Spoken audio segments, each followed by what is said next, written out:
चित्तौड़गढ़ से बीजेपी सांसद और बीजेपी के पूर्व प्रदेशाध्यक्ष सीपी जोशी फर्स्ट इंडिया के दफ्तर पहुंचे, जहां पर उन्होंने फर्स्ट इंडिया के सीईओ एवं मैनेजिंग एडिटर पवन अरोड़ा से शिष्टाचार भेंट की और कई अहम मुद्दों पर चर्चा भी की। इस दौरान सीपी जोशी ने फर्स्ट इंडिया न्यूज के ऑफिस का भी विजिट किया और फर्स्ट इंडिया न्यूज की कार्यप्रणाली की तारीफ की। इस मौके पर सीपी जोशी ने फर्स्ट इंडिया से कई मुद्दों पर बातचीत की।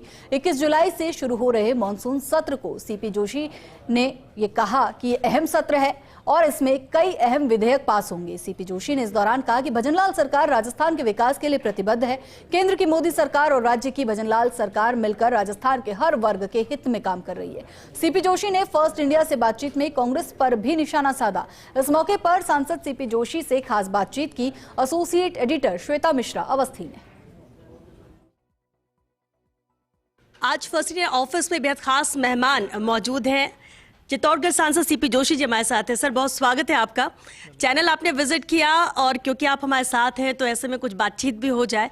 सबसे अहम मानसून सत्र 21 जुलाई से शुरू होने जा रहा है और इस बार का बेहद खास इसलिए भी है कि ऑपरेशन सिंदूर की बात कर ले, उसके बाद विपक्ष के लगातार सवाल जो कि लगातार मांग कर रहे थे कि सत्र शुरू होना चाहिए।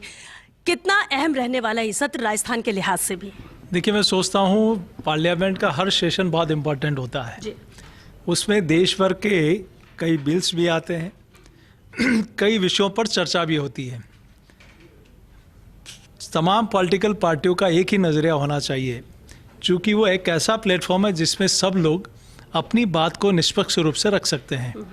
सब अपने विचार को, अपने मंतव्य को रख सकते हैं, अपनी पार्टी के अपने मन के विचार वहाँ रख सकते हैं। कई बार होता क्या है कि बिना बात के गतिरोध हो जाता है और देश का करोड़ों रुपया उसमें जाया होता है। तो सारी पॉलिटिकल पार्टी को, चूँकि इससे पहले एक मीटिंग होती है, ऑल पार्टी मीटिंग्स भी होती है, उसमें सारी चीज़ें होती है कि हम सब लोग मिलकर इस सदन को अच्छे से चलाएंगे। लेकिन होता क्या है कि कई बार बिना किसी वजह के इस प्रकार से सदन बाधित हो जाता है।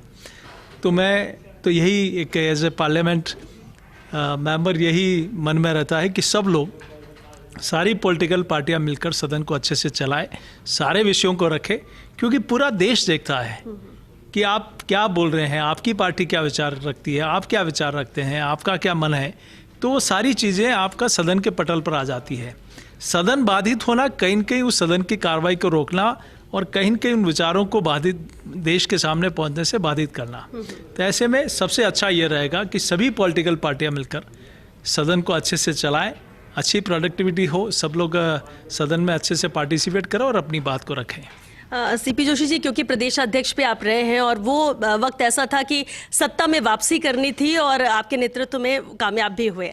अब क्योंकि सत्ता संगठन दोनों प्रदेश की बात कर ले, 1.5 साल भजनलाल सरकार के हो गए हैं, लगातार उपलब्धियां बताई जा रही हैं, डबल इंजन की सरकार की बात की जा रही है। आपको क्या लगता है इन 1.5 साल में कितनी बेहतर और रफ्तार के साथ प्रदेश सरकार ने काम किया और उस हिसाब से प्रदेश की जनता की उम्मीदें और ज़्यादा बढ़ गई है कि 5 साल में एक तस्वीर बदलनी चाहिए प्रदेश की? देखिए, सबसे पहले तो मैं आपका और मीडिया का भी धन्यवाद देना चाहता हूं कि आपने फैक्ट्स जनता के सामने रखे।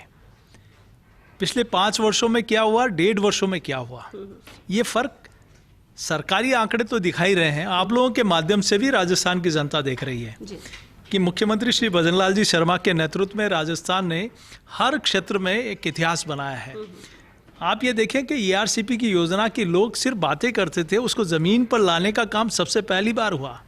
माननीय प्रधानमंत्री जी की अगुवाई में, केंद्र सरकार की मदद से और मुख्यमंत्री जी के लगातार प्रयास से उस योजना का लाभ राजस्थान के 40% पॉपुलेशन को होगा। तो ये कोई साधारण काम नहीं है। यमुना जल समझौते की बातें लोग कहते हैं ये पॉसिबल नहीं, इम्पॉसिबल, कभी नहीं हो सकता। उस काम को भी धरातल पे आते हुए देखा है। और इतना ही नहीं, कई सरकारें अंतिम 6 माह में काम करती थी पुरानी। वेरी फर्स्ट डे में जब प्रदेश अध्यक्ष पार्टी का हमने संकल्प पत्र बनाया कि हम उज्ज्वला 500 रुपये में उज्ज्वला का कनेक्शन हम लोग उनको बेनिफिट देंगे, हम लोग पेंशन बढ़ाएंगे, हम लोग किसान सम्मान निधि का पैसा बढ़ाएंगे, हम लोग गेहूं पर MS बोनस देंगे। तो ये सारी चीज़ें बाकी सरकारें जो अब तक थी कांग्रेस पार्टी की, वो अंतिम 6 माह में अंतिम व्यक्ति को उसका लाभ देती थी। ये पहली सरकार है श्री भजनलाल जी के नेतृत्व में, पहले 6 माह में उन सब कामों को शुरू करने का काम किया। तो फर्क साफ है कि जो काम 5 वर्ष में नहीं हुआ, वो 1.5 वर्ष में अनेक कामों को राजस्थान की जनता को लाभ पहुंचाने का काम किया। अहम सवाल एक और है उदयपुर फाइल्स को लेकर। मूवी आ रही है, 11 तारीख को रिलीज होने वाली थी, लेकिन उसको लेकर याचिका लगाई है कि रिलीज नहीं होने दिया जाए। कई तर्क दिए गए और इसके बाद अब कोर्ट ने फैसला दिया कि केंद्र सरकार ही इस पर फैसला करेगी। आपको क्या लगता है, क्योंकि कन्हैयालाल के बेटे ने भी केंद्र सरकार से ही अनुरोध किया है कि इसे रिलीज होने दिया जाए, ये हकीकत है, इसे सबको पता चल रहा है। देखिए, निश्चित रूप से सरकार, सेंसर बोर्ड इसके लिए एक संस्थान है जो इस दिशा में अपना निर्णय सुनाता है। तो मैं सोचता हूँ निश्चित रूप से वो निष्पक्ष अपनी जांच करके इसमें जल्दी कोई न कोई कार्रवाई करेगा। आप क्या विचार रखते हैं कि रिलीज होनी चाहिए ये फिर? देखिए, आप लोगों को ध्यान होगा तो पद्मावती मूवी आई थी, तब मैं वो वक्त जो पिटीशन कमेटी में गया, हालांकि उस कमेटी का आज मैं खुद चेयरमैन हूँ, लेकिन एज ए मेंबर मैंने उस समय पिटीशन लगाई थी और उसमें सेंसर बोर्ड के चेयरमैन से लेकर कई लोगों को उसमें कमेटी ने तलब किया, बुलाया, बातचीत की। तो निश्चित रूप से इसमें फैक्ट्स हैं, कन्हैयालाल की हत्या हुई है, कौन लोग थे वो साफ है, लेकिन कहीं न कहीं कुछ कमियों की वजह से जो इस प्रकार के लोग होते हैं जो हत्या करते हैं, वो किसी पैच निकाल के वो कहीं न कहीं बचने का प्रयास करते हैं। तो मूवी में साफ और स्पष्ट रूप से है। तो मैं सोचता हूँ कि ये मूवी जनता के सामने आएगी तो निश्चित रूप से सब साफ होगा। एक आखिरी सवाल है, सभी को इंतजार है भारतीय जनता पार्टी के राष्ट्रीय कार्यकारिणी का और चर्चाएं ऐसी हो रही हैं कि सीपी जोशी का नाम भी उसमें आ सकता है, ये जिम्मेदारी एक मिल सकती है। चर्चा है, लेकिन आप क्या सोचते हैं कार्यकारिणी को लेकर, किस तरह से बनती है? क्योंकि बीजेपी इस मामले में बहुत अलग है और शायद आप भी ये कहेंगे ये तो निर्णय होगा, आप अभी कुछ कहना नहीं चाहेंगे, लेकिन फिर भी मैं चाहूँगी कि आप इस पर एक कमेंट करें। देखिए, मैं कार्यकर्ता हूँ और कार्यकर्ता कभी पूर्व नहीं होता, कार्यकर्ता हमेशा बना रहता है।